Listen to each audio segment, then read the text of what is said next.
조갑제 TV 시청자 여러분 안녕하십니까. 2023년 11월 22일 새벽 3시 9분입니다.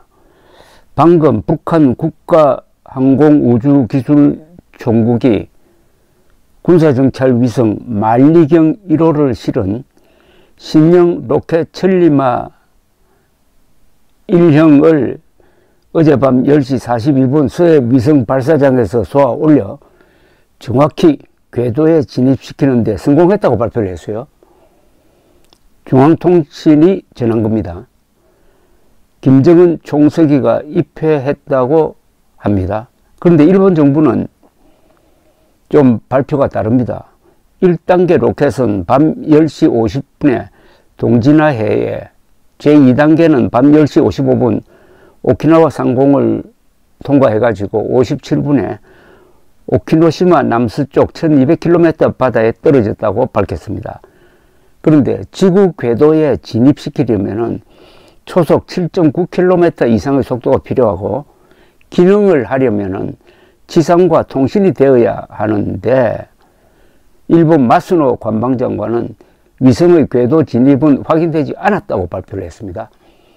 한 일본 전문가는 2시간이 지나도 인공위성에서 보낸 전파가 포착되지 않는 점을 들어 성공했다고 보기 힘들다는 견해를 밝혔습니다. 혹시 북한이 궤도에는 진입을 했는데 지상과 통신이 안 된다.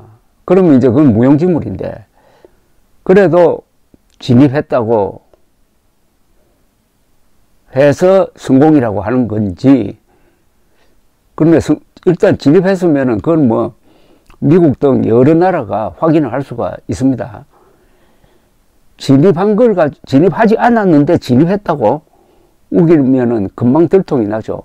다만 진입을 해서 돌아가기는 지구 궤도를 돌아가긴 돌아가는데 지상과 연락이 안 된다. 그러면 이제 그거는 쇳덩어리에 불과한데 완전한 성공인지 아니면 진입하는 데만 성공한 건지 그건 지금 판단이 안 됩니다.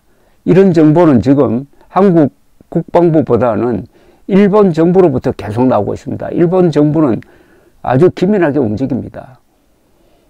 기시다 수상은 어젯밤 11시 55분 도쿄 총리 관저에 들어가면서 기자들에게 오늘 북한이 탄도미사일 기술을 이용한 발사를 했는데 오키나와 상공을 통과해가지고 태평양으로 비행한 것으로 보인다. 피해는 없으나 미국, 한국과 공조, 북한 측의 유엔 제재 위반 행위에 대하여 최대한의 강력한 항의를 하겠다는 뜻을 밝혔습니다. 오키나와 상공을 통과할 때 오키나와 주민들에 대한 대피 명령이 내려갔지만은 피해는 없었습니다. 그리고 요격도 하지 않았습니다. 일본으로서는 자신의 영토 위를 지나갔으니까 상당히 기분이 나쁠 겁니다. 그러나 요격하기에는 밤에 손대다가 아마 시간적으로 여의치 않았을 것입니다.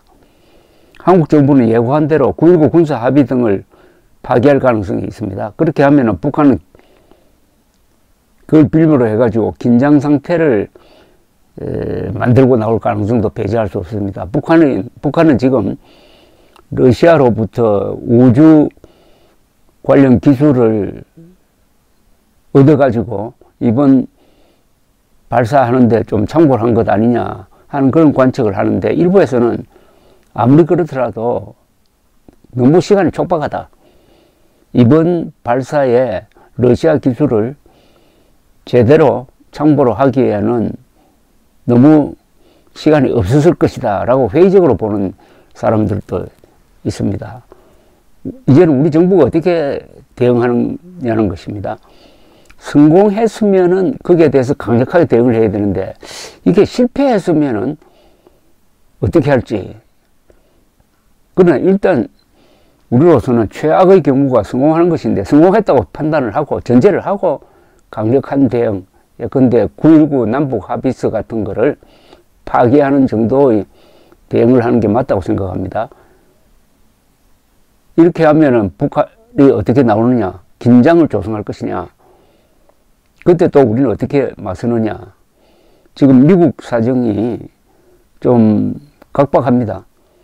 미국은 지금 우크라이나와 이스라엘 두 전쟁에 지금 대응하느라고 상당히 이 국방력이나 이런 게 좀 분산되어 있습니다. 이럴 때 한반도에서 큰 긴장 상태가 조성이 되면은 미국이 어떻게 나올 거냐 하는 걱정을 해야 될 나라는 대한민국입니다. 우리 지금 상당히 긴장할 필요가 있습니다. 감사합니다.